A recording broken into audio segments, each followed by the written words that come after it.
একবার আল্লাহ ডাক দিলে নাকি 1000 কোটি চুরি ভালো দেখি।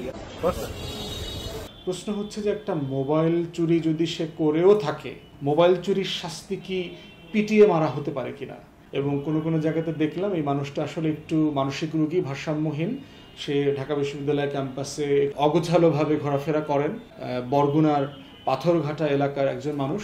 মেধাবী সন্তান ছিলেন এই তোফাজ্জল। ভালো রেজাল্ট নিয়ে পাথরঘাটা কলেজে ভর্তি হন। ঠিক ওই সময় তার ভাগ্য তার সাথে নিষ্ঠুরতা করে। স্থানীয় চেয়ারম্যানের মেয়ের সাথে হয় তার প্রেম। সেই প্রেম তোফাজ্জলের কপালে সয় নাই। চেয়ারম্যান তার মেয়ের সাথে তোফাজ্জলের সেই প্রেমের বাধা হয়ে দাঁড়ান। তার লোকবল দিয়ে তোফাজ্জলের মাথায় আঘাত করেন এবং মেয়েকে অন্য জায়গায় বিয়ে দেন। এদিকে বিধাতাও 1 মাসের মধ্যে তোফাজ্জলের মা বাবাকে পৃথিবী থেকে তুলে নিয়ে যায়। এই রকম শোকেই কষ্টে সে পাগল হয়ে বেড়ায়। তার বড় ভাই ছিলেন পুলিশের এসআই। তিনি ছিলেন তার শেষ অভিভাবক। তিনি তোফাজ্জলকে চিকিৎসা করানোর চেষ্টা করছিলেন। শেষ পর্যন্ত বড় ভাইও মারা গেলে এই পৃথিবীতে পড়ে থাকে কপাল পোড়া এই পাগলা তোফাজ্জল। বরগুনার স্থানীয় অধিবাসীদের কাছ থেকে জানা যায় তিনি বরগুনার ডিগ্রি কলেজে অনার্সে ভর্তি হয়েছিলেন। মানসিক ভারসাম্যহীন হয়ে বরগুনার বিভিন্ন স্কুল, কলেজ এবং বাজারে ঘুরে বেড়াতেন। অভিভাবকহীন এই তোফাজ্জলের কে খোঁজ নেবে। কালকে আমরা দেখলাম যে বাংলাদেশের বিভিন্ন জায়গাতে 3টা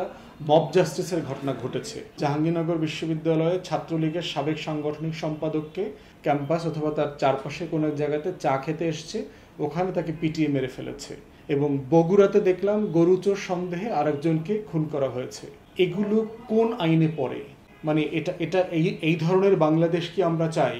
ছাত্রলীগ করেছে, ছাত্রলীগ করার মধ্যে যদি ফৌজদারি অপরাধ করে থাকে তাহলে তাকে তো থানাতে দিয়ে দিতে হবে, মামলা করতে হবে, তাকে বিচারের মুখোমুখি করতে হবে। গরু চুরি করলে কি মেরে ফেলা যায়? এটা আইন কি আমাদেরকে অ্যালাউ করে? অতএব, এবং কোথাও কোথাও দেখলাম যে ফেসবুকে লাইভ করে লোকজনকে আসতে বলা হয়েছে যে এখানে মোবাইল চোর পাওয়া গেছে, গরু চোর পাওয়া গেছে, ছাত্রলীগ পাওয়া গেছে, অতএব এসে সবাই মিলে পিটায় পাটায় মেরে ফেলছে। এটা কিন্তু একটা ভয়ঙ্কর ব্যাপার। এবং এটার জন্য কে দায়ী? এটার জন্য দায়ী হচ্ছে গত 16 বছরের যে ফ্যাসিস্ট হাসিনার যে কার্টেল ছিল, যে স্বৈরাচারী শাসন ব্যবস্থা ছিল, তারা প্রত্যেকটা মানুষকে যার যার জায়গা থেকে একটা স্বৈরাচারে পরিণত করেছে। দেশের প্রত্যেকটা প্রতিষ্ঠানকে ধ্বংস করে দিয়েছে। এই ধ্বংস করার মধ্য দিয়ে যেটা হয়েছে যে ইনসাফ, বিচার, পুলিশের কাছে আশ্রয় নেওয়া, ন্যায্যতার ভিত্তিতে শাসিত হওয়ার যে জায়গাগুলো, তার প্রত্যেকটা জায়গা ভেঙে দিয়েছে।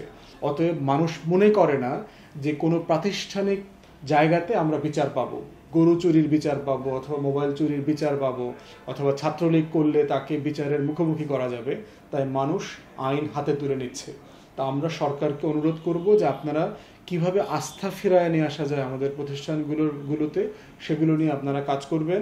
আর জনগণকে বলছি, দয়া করে মব জাস্টিসে যাবেন না। এই ধরনের খুন খারাপি বাংলাদেশের ভাবমূর্তি নষ্ট করবে সারা দুনিয়াতে। এবং এগুলোর মধ্য দিয়ে আওয়ামী লীগের স্যাবোটাজের সম্ভাবনাও কিন্তু আছে। আওয়ামী লীগ ঐতিহাসিকভাবেই কিন্তু একটা থাগিস অর্গানাইজেশন, একটা গুন্ডাপান্ডার সংগঠন।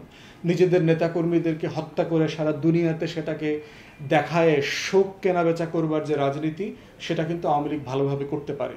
অতএব এই ধরনের জায়গাগুলোতে কোনো ফাঁদে পা দেয়া যাবে না। আইন হাতে তুলে নেবেন না। যে কোনো মূল্যে বিচারের মুখোমুখি করা দরকার। এটা হচ্ছে আমাদের বাস্তবতা।